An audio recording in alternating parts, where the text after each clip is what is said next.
Yo, yo, yo, what is going on? The weekly plug-in is in effect with yours truly, the host, Luis Martinez, accompanied by none other than you can like say your name, insert. Help me No, out. Bring me in. Come on. I'm sorry. The one and only Christiana Russell, who is experiencing a light load day today. I never thought I ever say that in the history of life, but yeah. But anyway, how are you doing? I'm doing great. We were having a conversation about the fact that I'm having a slow day, not Oh, light slow load, day. slow day. Okay, slow day. I'm sorry. And I Even call that it is the that same thing. because I've only had 3 hours of talk time today because everything else is research. And I was sharing about, I call them blue screen glasses. I don't know if they're working. If y'all know anything about these things, tell me if they work. And if they do, like, which one should I get? Full disclosure, these are $3 from Target, but I like to pretend like they're real glasses so I could be like, what are you saying? But anyways, yes, that's what's popping in my world today. Okay. Okay. What is popping in your world What's today? Are popping in you having a my more exciting day than me? nothing, man? Just I've been going in the gym. Just been doing that, and yeah, just getting ready for different transitions. Doing that kind of stuff. I'm not gonna announce it until next week when I'm ready, but everybody, on LinkedIn will know at least by then what it is. But um, yeah, just getting ready for that and other stuff, projects, side projects. You know how that goes, and you know, putting yourself in position to be, hopefully, God willing, successful. So. Beautiful. Well stated. So let's get right to it. So I wanted to talk about a particular topic, or we can call it a skill, right?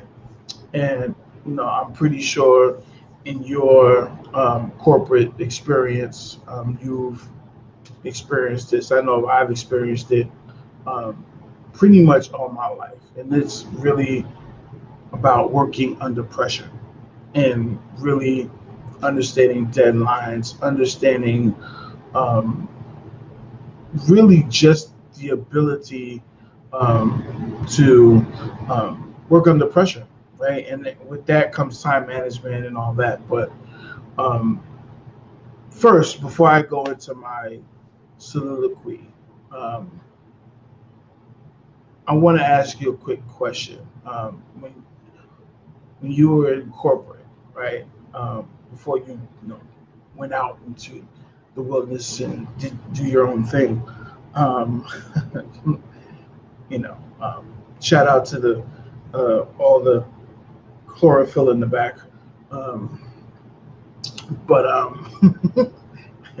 I'm gonna pretend like you didn't Oxygen. go to the right first. Oxygen. I'm gonna pretend you didn't go to the right It's first, but listen, it's okay. It's okay. we don't know which side we're looking at, okay? Relax. Okay. All right. I'm gonna leave that alone. But what's been well, have you been in a situation where deadlines and timelines and working under pressure was of the essence? Never. Not ever in my entire life. Yeah, of course. What? Who hasn't? I mean, You'd be you'd be surprised. you work at a fast food restaurant, you're under pressure. You work my first job, my first job. I talked about this on Risepreneur. Shout out to Terrell Simmons. Y'all don't know him. Check out his podcast, Risepreneur. I talk about this. My first job was working for my dad's construction company. And you know, we're talking about building and tearing down, demolishing, and there's always timelines. So from early on, and I would go to work with him. I was 12 years old, 11, 12, Hmm. when I first started going out with him. So I've always understood the importance of timeliness, deadlines, all that kind of stuff. But I've never had a job that did not have that requirement attached to it. So, um, yeah. What jobs would not have deadlines or timelines or pressure attached to them? I mean, I'm thinking, would there be any? There may be. I don't know. yeah, but if you think about it, right? Like, I guess you could say technically speaking, every job has deadlines, right? And well, not deadlines. I should take that back. Under the ability to work under pressure, right? Because you have to do a job or else. But it's different when, and look, I might get killed for this. Like, I might get killed for this, but there's a difference between me, you know, when I was 21 working in the bowling alley, right? And there's certain time management and pressures that come with that. And me, fulfilling a career in, training and development and not delivering a program on time to an organization or a company. Mm, Like, uh-huh. there's a big difference. Like, if I work at the bowling alley and I don't deliver, and let's just say I get fired, right? Like, I can always bounce back, and I mean, you can bounce back for anything, but in theory, if you already made a career in a specific industry and you really have a reputation of not delivering on deadlines and time management and um, working under pressure, like, that's going to follow you. Like, Mm-hmm. because people in industries, they have conversations, they, you know your your name is out there. So um, I think those are two different things, personally. um, but they all should be treated with the same seriousness either way. So I think, when I was young, right, and I think I've dealt with it all my life. I could just point out from as a little boy, like, learning. I was lucky enough to, when I was young in elementary school, that I lived directly across the street from um, my elementary school, like, literally directly. So it wasn't much thinking. It was just get out of the building, across the street, you're in school. My Um, elementary school was across the street from me too. That's so funny. yeah, and but as time goes along, and you're young and you go to the store or you go to the park that's 2-3 blocks down. Like, now you gotta make life decisions at an early age, especially if you come from the hood I come from, right? Like, you gotta decide, all right, I'm not gonna go down that street. I'm gonna go down this street Mm-hmm. because of X, Y, and Z reason or whatever, right?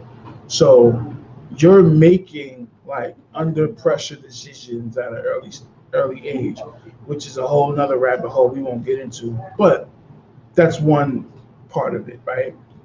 When I was in high school and I played sports, right? And I think sports is the greatest. Um, the reason why I say sports more than anything is because, well, there's one more that I experienced that's even more than sports, but sports is the only place, right, where you can play horrible in the first half, and or in a game, excuse me, and you have to make adjustments on the fly immediately. Mm-hmm. Like, there is no, all right, this is not working. We got to do something else because, they're killing us. Or they came out with a defense that we haven't seen before, even though we watched tape on them for 2 weeks. They came out with a different set, a different look. And now during the game, you have to figure out, all right, I got to figure this out on the fly or else we're going to lose.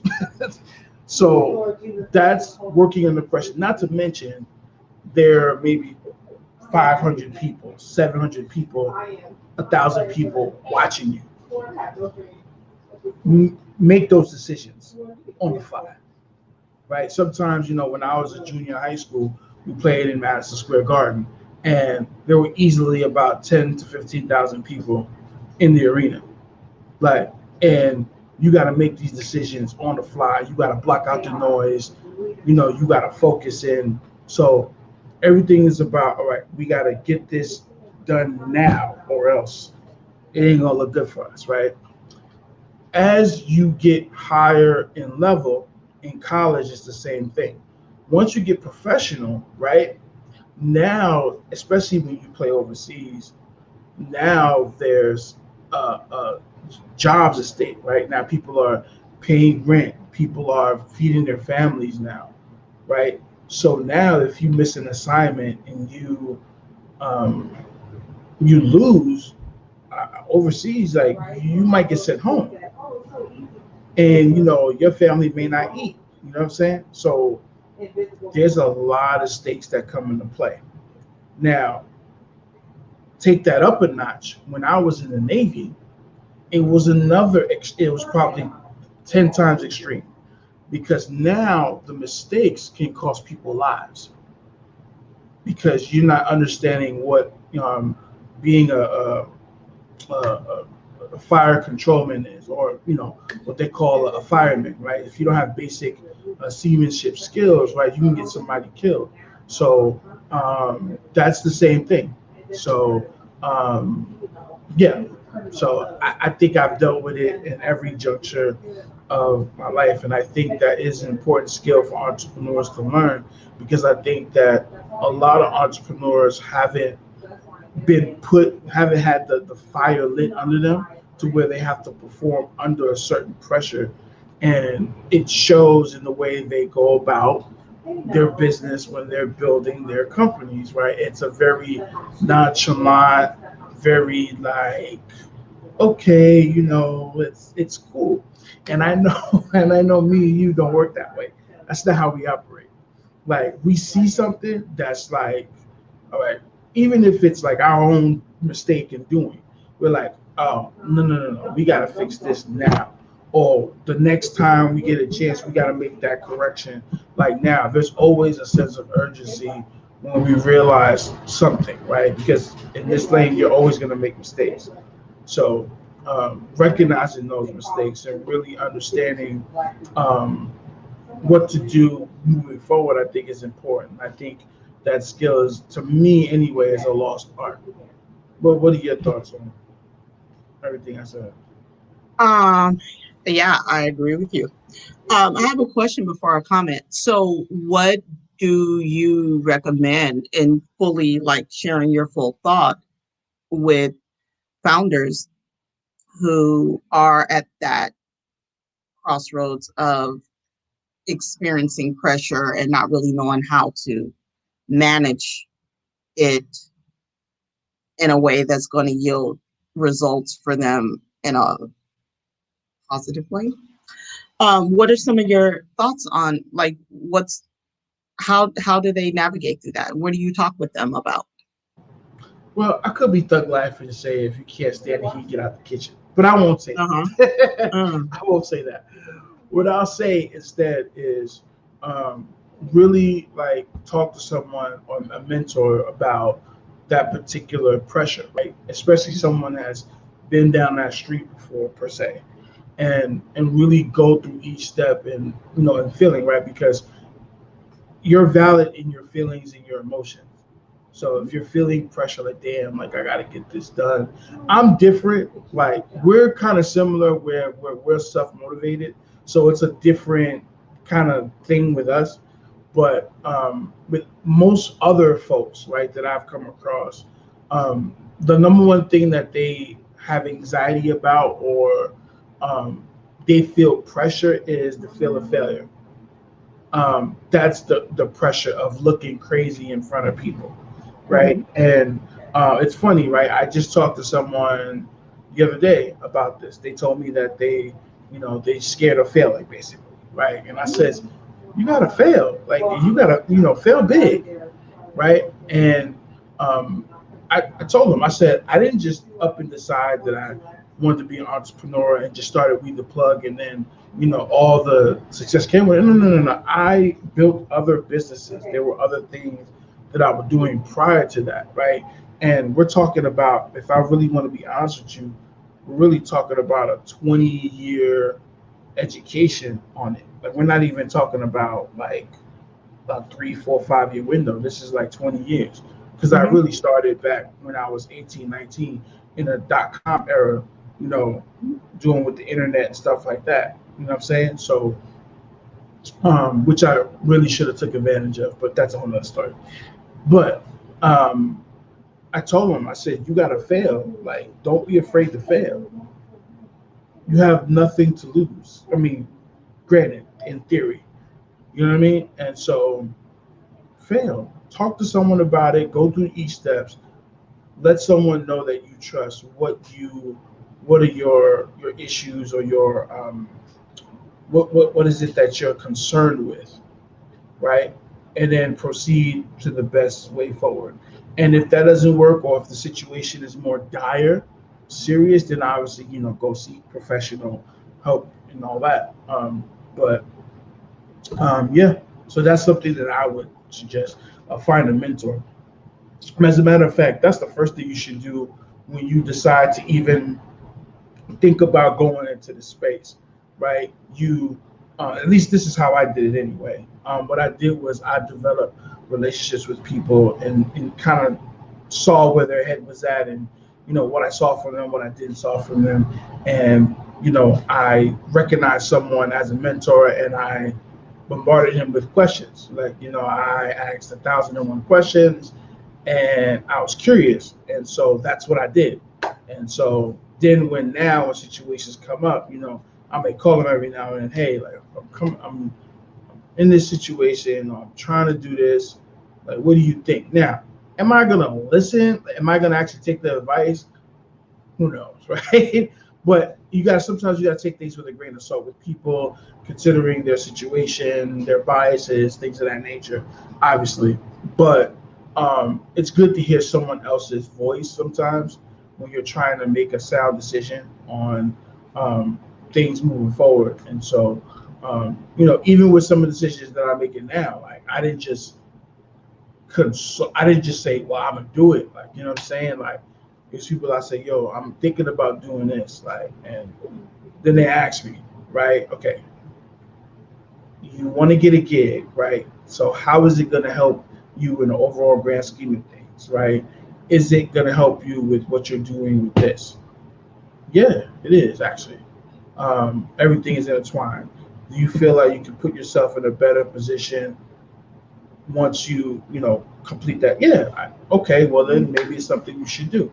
You think about it, you sit back. Okay, if it doesn't feel right, you don't do it. If it does, you do. And yeah, so I advise that of everyone. So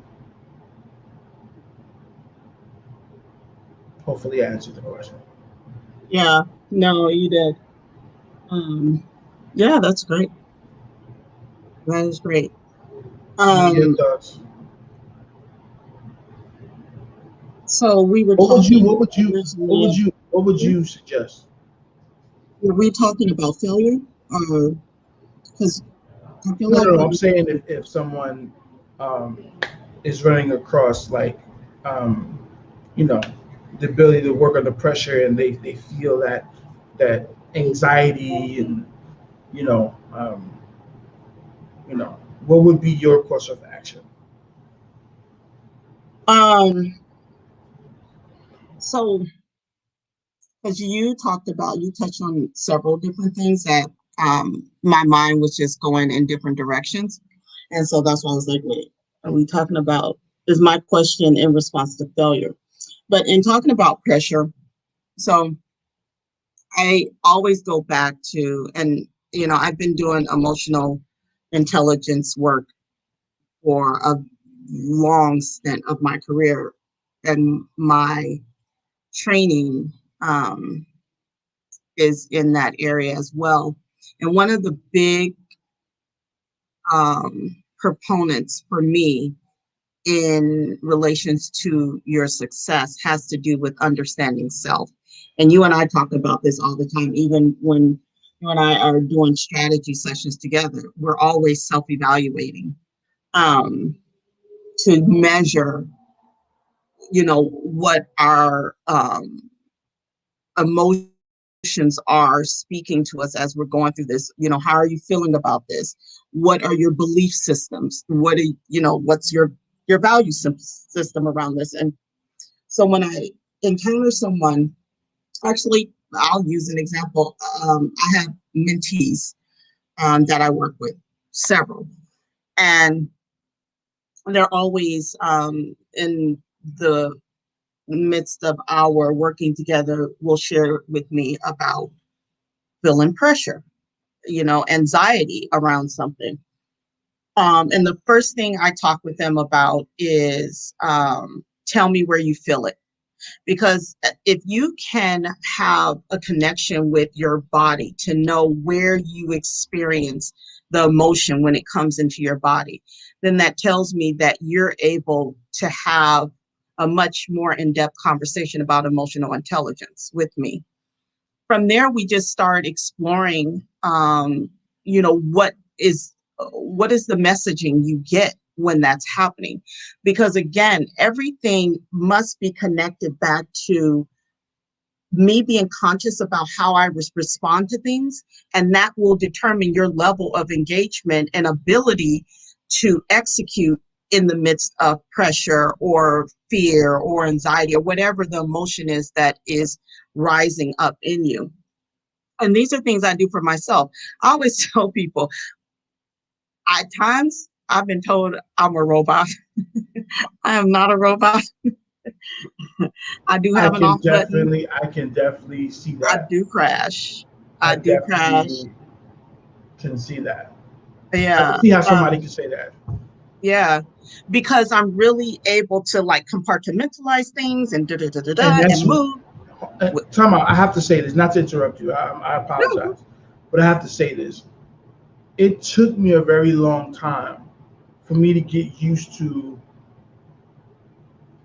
a woman being able to compartmentalize. So like that Mm. is like That's right. from You've told me that before. it's a weird it's like huh like it's but I'm used to it now. But Yeah.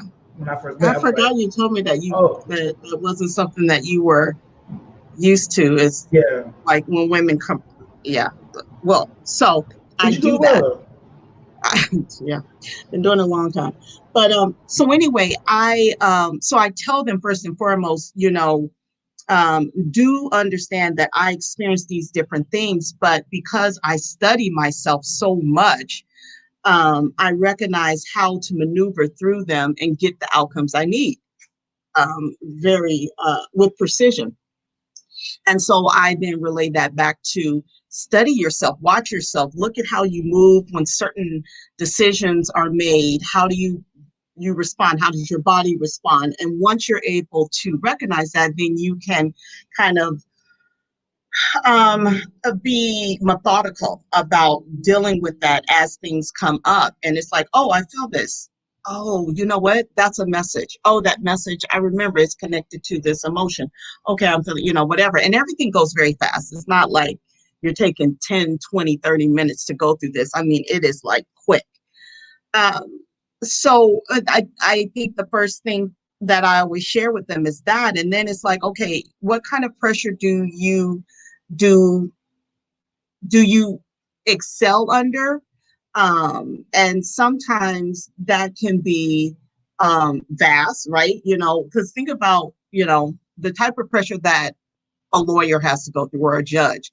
I don't have to experience that type of pressure, like making decisions about someone's life, like whether or not they're going to have success or not in this outcome of whatever it is that's related to. That's pressure. But I was going to go in that field though, like, and was like, yeah, I could do this.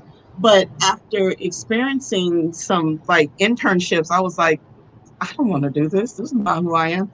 But the pressure, I think it varies depending on whatever the task is. For me, grant writing, that's a lot of pressure. You have a time deadline that ain't gonna move. It's permanent. If you don't meet it, not only have you lost the opportunity to be considered, but now you got to explain to your client why you didn't get this on time, and because that could like literally crash their whole department. Like that could have been a renewal grant, whatever it is.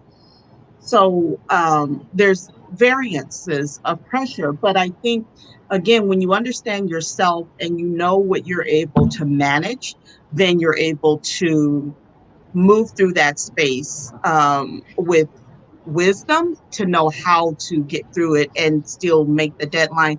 And if you are seeing that you're having challenges, then where do you reach out? I always tell people you should always have a team, um, a life team. There should always be an accountability team that you're reaching out to, so that it's like, hey, I'm feeling this way. I have this deadline. I don't know if I'm going to make it. Okay, what is it that you need help with? You know, what is it that you're feeling that you're hitting a wall on? The other thing to speak to the fear aspect, again, usually there is other information connected to that fear. So again, I always go back to fear doesn't just show up. It's connected to something else. Like you had said earlier, someone had told you that they didn't want to fail. Like, and so failure to them was such a devastating thing that they feared even stepping out, right? And the thing for me is failure, and we've had several conversations about this, is like I always see everything as a stepping stone. Everything you've done in your life has built you to where you are now. And so if you're concerned that you're not going to be able to deliver whatever it is that you're attempting to do, again, it goes back to kind of breaking it down into pieces. You don't have to take the whole thing at once. So what is it that you're trying to do? Like, for example, if I have a pitch competition that I'm going to participate in, and I decide not to do it because I'm fearful that I'm a fail miserably, then that sounds to me that you're not prepared, that you're not confident, that you're not convinced that what your product or services that you're selling is worthy of this. But there's something else there that needs to be explored. So I always encourage people, if fear is popping up, if the sense of failure is popping up, explore to see what other information is being communicated attached to that. Once you can dissect through that, then you're able to get a clear understanding of what direction you need to go in. What other information is connected to this, and then what do I need to do with it? Yeah, I appreciate that you sharing with that, and fear can be uh, a paralyzer, like to the 10th degree. I've And been there. you know, I use myself as an example. When I so 2013, I want to say, I tore every ligament in my left knee. Ligament, I tore every ligament. I tore my ACL, Mm-hmm. MCL, meniscus, you name it, I tore it. I was walking around limping, everything. When I got the surgery, the first, I want to be not, I don't want to exaggerate, month, maybe, definitely the first 3 weeks for sure. I couldn't even lift my leg over to get in the shower, right? And so once I got over that whole trauma situation, so I remember the doctor saying, all right, you don't have to get the surgery, but just know when you get older, it's going to get worse. and you're probably gonna have to get a knee replacement surgery. I said, bump that. Like, I want to live my life. I'm getting surgery. So, and I said to myself when I got the surgery, not only, and mind you, at that time I didn't even play professional basketball in some years. And I said, not only am I gonna rehab and get better, I'm going back and playing professional basketball. And the first day I actually did rehab, and it was painful. Like, I wanted to cry. Like, but and this is where the good stubbornness and hard-headedness comes in. And so when I started working out with trainer and all that good stuff, I was to even do a box jump, like, which is basically jump on a box, and I was afraid to jump. Like those workouts. I was a hot mess for a minute, but I kept doing it. You started low, and obviously you work your way up, and then I was jumping. I got in probably better shape, and at the time I was 34. I probably was in better shape than I was when I was 20. And I would just be, and not to mention the same size that I am now. That's how I was when I first started the rehab, and I got down to like 190, and it might have been like 8-9 months. So I say all that to say that fear can paralyze you, or I could have been like, you know what, I'm not gonna be the same player.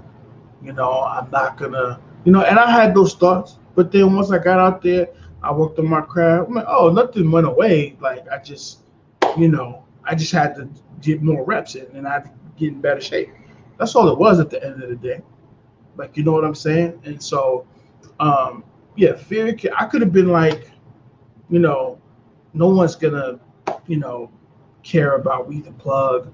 No one is gonna, care about what we're bringing to the table, and I think the turning point in my mind about, because everyone has, like, not saying doubts, but you have question marks.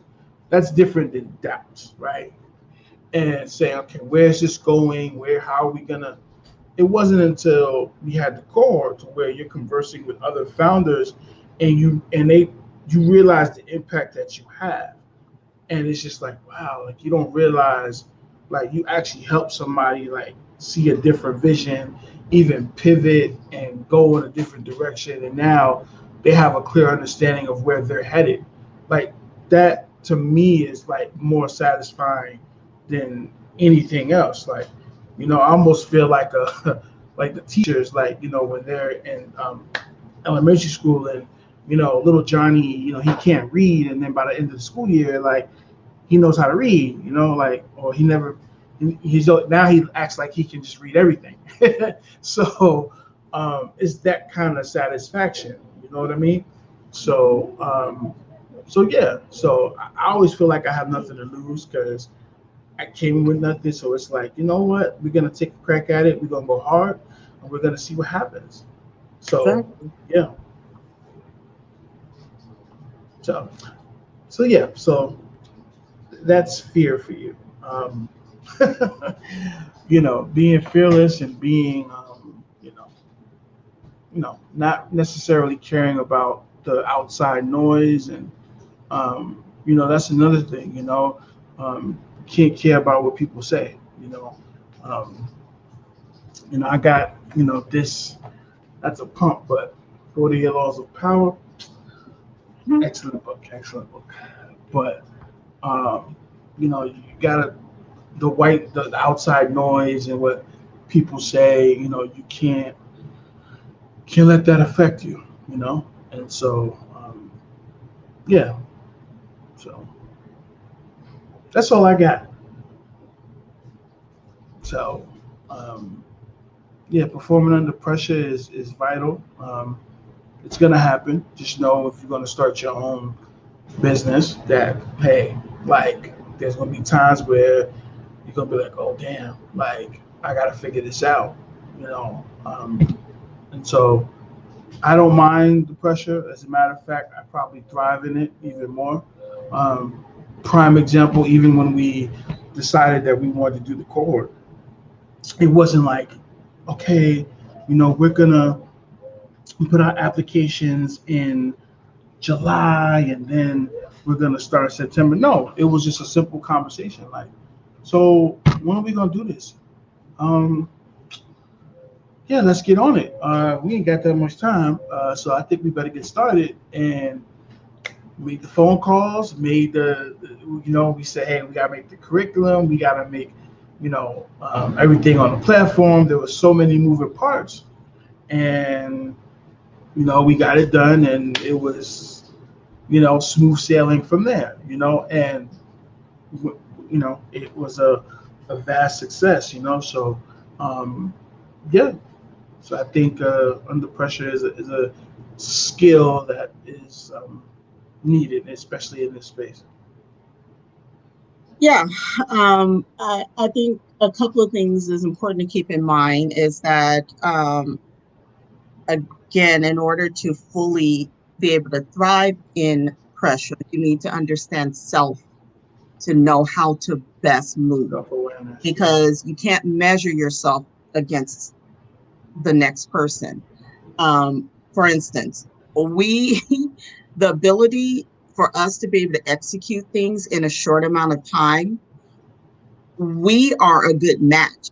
Our energy is a good match. Our ability to take an idea and manifest it with precision, all of it, we just match very well. Not everyone in our position has that same ability. And so, again, the idea is not to take what we did as a roadmap and be like, perfect, I'm gonna do the same thing. Is, again, you need to know, you got to study each other.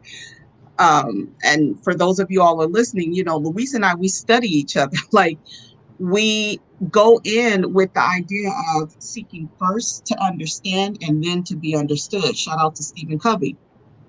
And you see he's reading the Power book. I have that book, and we didn't even talk about it. I've had that book for years. I think it's a great book. I think it's something that you should return to read to. But again, it's important to be able to learn the people that you're around. Study, be a student. That's something that has been ingrained in me. Um, that you should always be teachable. You should never get to a place where it's like, you can't tell me nothing.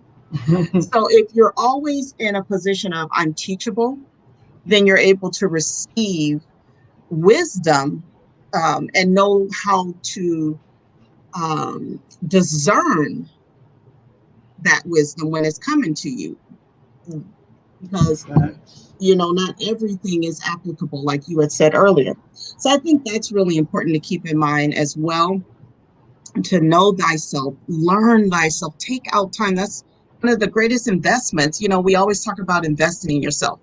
And that's something that you should always be doing, is taking the time, learn how you think, what makes you tick, what makes you get excited, what gets the most out of you. Like you were saying, you thrive under pressure. So do I. Again, we know that about each other. So again, we're a good match. If it was you thrived under pressure and I didn't, or vice versa, it'd be challenging for us, because you would be like, okay, Chris, da da da da. And I'd be like, well, wait a minute, hold on. Like, we have to do this and da da da. And you can't fault the person for that, or vice versa. And there are some times where we are mismatched with that, where I'll be like, let's go. And you'll be like, well, hold on, wait a minute. Or you'll be like, let's go. And I'm like, well, hold on, wait a minute. Right. And again, it goes back to being present and understanding, exploring how can this be done, if it can be done, why it should be put on the back burner or not, whatever. But again, I think everything goes back to learning self, being present with those that are on your team or around you, um, and seeking first to understand and then to be understood. good. Like those are takeaways that I would recommend anyone that is struggling in the area of pressure or fear or failure or whatever those things are that are attached to your going after your purpose full throttle. Like, yo, chase after your purpose because it's chasing after you type of deal. You had a thought that popped in your head because you were like, oh, Yeah, that's definitely important what you just said as well. Um, so I had to learn the importance of time management like recently, and I would say recently would be like, if I'm going to be honest with you, probably 2 years ago. And let me explain. When I first was in the startup space, right, and I would I would have a lot of networking events that I would go to, right, and meet people. And obviously from there you would have different meetings with people to get to learn more about people. And I used to judge people on having a calendar. Like I thought it was bougie. I'm be real with you, right? um, no, I remember. And I was I there two would years ago. We've known each other for three. so you just go put me on Front Street like that. Okay. All right. So Listen, I was affirming you. so I'm gonna put on my shades because you're just throwing shade right now. I So was just supporting you. And um you just the shade is real. Shade is real. The shade is real. Oh boy. Anyway. Um oh, what was sorry, what was I we're not friends saying? anymore. No, we're You not were doing that. saying you thought people with calendars were bougie or like extra or Well, yeah, whatever. you Yeah, know, I remember that. I felt some kind of way, and Right. you know, um, and I didn't understand. It wasn't until really, if I'm going to be honest, I think it wasn't until we started We the Plug, I started slowly changing my tune on that. Like, wait a minute, I gotta get a calendar, and then I gotta figure this out on how, you know, and it works. And so now I'm better with it. I don't think it's bougie. I don't think it's anyway. It's just you got to keep time management. And so even now more than ever, it's going to be more imperative for me to keep a calendar Hmm. because there's going to be I'm gonna be doing. People thought I did 27 things before. I'm gonna probably be doing 50 things coming in the next 6 months. So Hmm. it's important that time management is used effectively.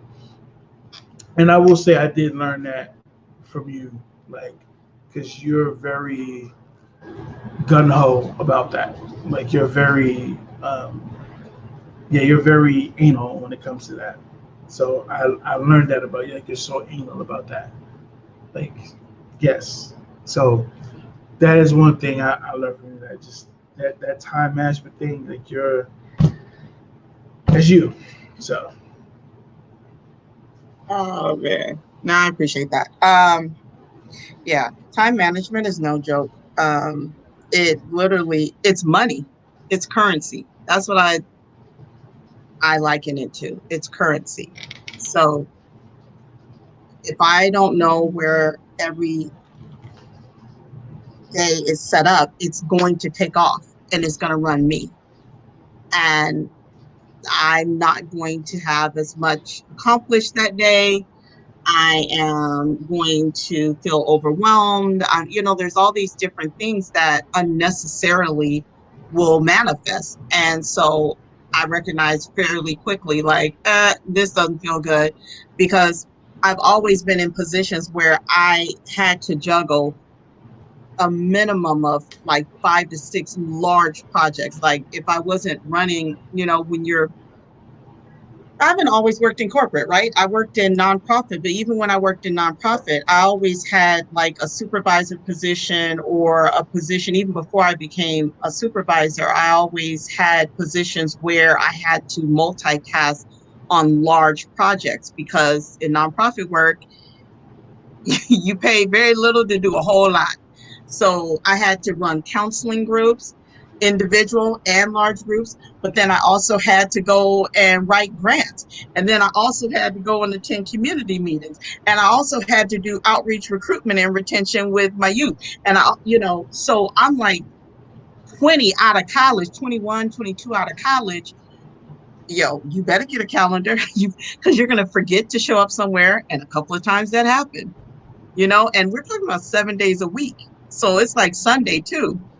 I think that when you're conditioned, and that's why I said everything builds. Back in my 20s, I recognized work ethic was top tier to a fault.